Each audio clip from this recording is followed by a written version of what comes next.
Oh, hey there. I am Dr. Qwunty, and I'm just sitting in my car here now. It's about like midnight, midnight 30, and beautiful, thank the 7th of August, maybe the morning of the 8th. Anyway, so I have a thing that's been on my mind for today, and that is the thing about, I said it was a 6CV, the Citroen car. I found it was actually a 2CV. A little history behind that: it was an air-cooled car, and it was almost like an answer to the Volkswagen, Land Rover, Jeep kind of thing. More like the Volkswagen, because Volkswagen, that's another thing altogether. That was the people's vehicle, and that was in Germany. And that was basically what it was. Sadly, it started, there was an idea from Adolf Hitler. He's pronounced as Adolf, not Adolf. Anyway, so he had an idea of creating a cheap car that everyone can use, and that's why it was called the Volkswagen. It means people car, but that's a different thing altogether. Now, the 2CV was from France, and it was made by a company called Citroen, which is still around.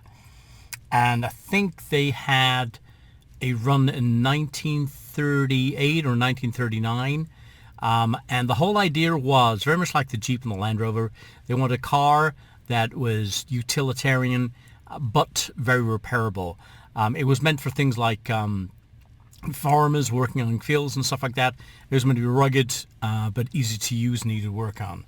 I mean, the engines were like air-cooled, very much like the what they call the Volkswagen, and like coming from like 375cc up to about, I think, 600cc. So they were basically motorcycle-style engines, man.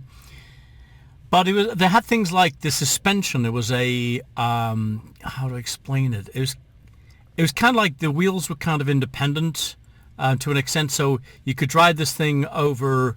It was almost like the kind of suspension they have for off-road vehicles nowadays. It was like pioneered basically by Citroen at this point.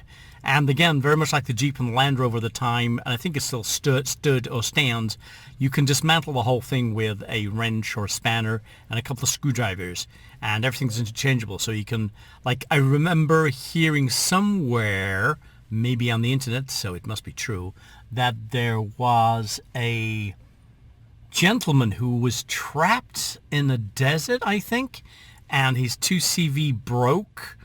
And so he took the thing apart and basically made a motorcycle out of it, and then rode it back home again. Now, again, that's something you have to look up.